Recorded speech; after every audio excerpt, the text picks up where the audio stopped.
D-Live community, what's going on? Yo. We're here with Dmitriy Budorin. Say hello to the community. Hello everyone. And, cybersecurity sometimes is a bit boring, but it's needed. So let's hear a little bit about you, Yep. your background, Yep. and even though cybersecurity is a little boring, there are places on this planet, there are exchanges, there are a lot of people right now, all of us holding our wallets, need to know a little bit more about cybersecurity. So tell us a little bit more about you, Okay. what you've done. All right, so I started my career around 12 years ago. I went to Deloitte. I was working at Deloitte in different countries for 8 years. Okay. Then I was hunted by Ukrainian government to go to military defense and to build the cybersecurity center there.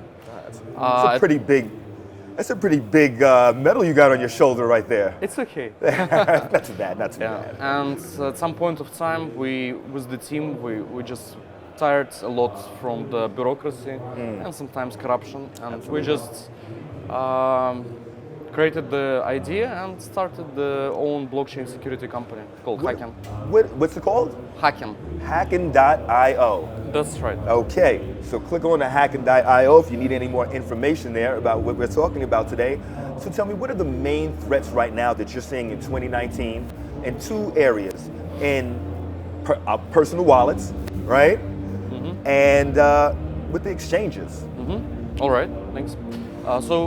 Personal wallets. My personal opinion, each user has to make a decision whether it's convenience or cybersecurity. Okay. Of course, a lot of people are thinking that hardware wallets are the most, and cold wallets are the most secure, convenient. But to be honest, they are usually also the main hackers' targets. And if to try to remember how many times did we hear, hey, 14 years old boy hacked Ledger, or this 12 years old girl found a vulnerability in Trezor. Yep. You know, for me, as a cybersecurity expert, I don't really see very big difference between software wallets and hardware wallets. Really? Have you ever heard that software wallet was hacked? Which one? No, I'm listening to you. Tell me. Oh, I didn't know. I don't remember that. So you're saying that more cold storage are hacked than... I say that it is a perception that it's more secured. In fact, it's not, because you can lose it. Yeah, you can. Listening to this. It can be broken. It can something can go wrong. So me personally, I don't use hardware wallets. The only thing is that a lot of people are using exchanges as wallets. Okay. They keep their funds there. And this is probably not the best solution. This is not so secure. So how can we get around this? What is the solution? Have you come up with the solution for this yet?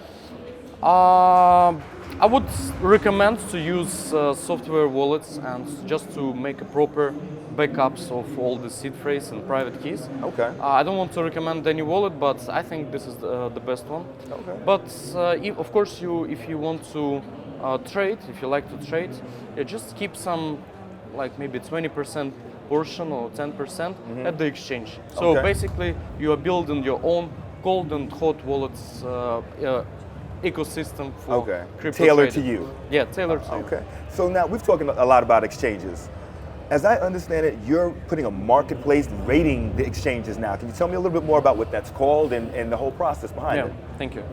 Back in July 2018, we decided, that the industry is not very mature, and there is so many frauds and scams, and even exchanges are kind of manipulating a lot with volume, with metrics, try to get more customers. And then at that time we started to shout about fake volume stuff and proposed different other metrics. We actually were the first who was shouting about it. And at that time we started to be kind of friends with CoinMarketCap, first enemies, and then friends, and then this is how it came up to Data Alliance, you probably heard. But this is not on the agenda right now because everybody is speaking about fake volume. I think that's, yes, of course, cybersecurity should be very important rating for exchanges because they are got hacked like every day, which is just not on the news. But I think a more important point that everybody should think of is solvency of exchanges and their accountability and transparency in terms of finance. Okay. Because we all, some of the exchanges, and we know examples, for example, Quadriga CX, the guy who died. Yeah, I like his super air quotes on that one. Yeah, so most probably they kind of touch users' deposits. Okay. And without being transparent and accountable to the public, these risks are going higher. So I think, I cannot prove it, but I think that if everybody will immediately withdraw all the funds from the exchanges, no one will survive. Yeah. Everybody was just absolutely. Sorry, yeah, everybody will fall apart. So, do you have any advice for the folks out there when they're looking at these exchanges? You don't have to say anyone. What should they truly look for, right? And is it the cybersecurity? Is it the background of the founders that they'll have to look at? What should you look to identify? Okay, sure. Good question. Thank you. Of course, the information about exchanges should be trusted. There are a lot of ratings, a lot of different stuff, even why people should trust our ratings instead of the other So ones. why should we trust your ratings about these guys? Ukrainian guy. It's the guy who ran the cybersecurity for Ukraine, so it's a little bit different here. No, but yeah, I think there is a few thoughts that may be useful. For example, there is a difference between exchange who was founded through ICO fundraising or VC. Okay. So if it was VC, probably there are some controls in place. Okay. Yeah. So just this small tip can give you an answer whether it's reliable or not. All right. So in the next 6 months, in the next 12 months, when we come back here, see you again in Singapore, what are going to be your accomplishments? What are the things that you personally, professionally will accomplish, and you hope that the blockchain community will accomplish as well?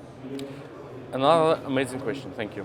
So right now we see the trend that hackers are not longer trying to hack exchanges, not longer trying to hack the cold wallets, but they like centralized wallets where they keep crypto, but they do more and more start to hack individuals, users, individual user accounts at crypto exchanges. Okay. We see a lot of things like this. Okay. And I put the goal for 2020 to develop a tool which will protect end users from being hacked. Okay. So it's like individual cybersecurity protection. Just like, you know, in 90s there were like boom of antiviruses. Right. Something similar. Okay, I get and it. right now people are not, they don't have enough tools and knowledge and education in order to like in very easy to understand UI UX how to be protected. That's right. And I think that some of the myths, to your point, some of the myths right now is our amazing coders, our cypherpunks, all of these great guys, and then the UI UX for the base customer. Yeah. That's what we're missing, and that's the big miss in the market, right? Hopefully we'll be able to address that. This is my main target for next year. Oh, so that's the goal to reach, to have a better UI UX, consumer-facing UI UX. Yes. Fantastic. I wish you all the best in that. Thank if you you need so much. anything from us, please call on us. DLive community, we'll come back to you in just a moment. Thank you. Thank you, man. Thank you. Good one.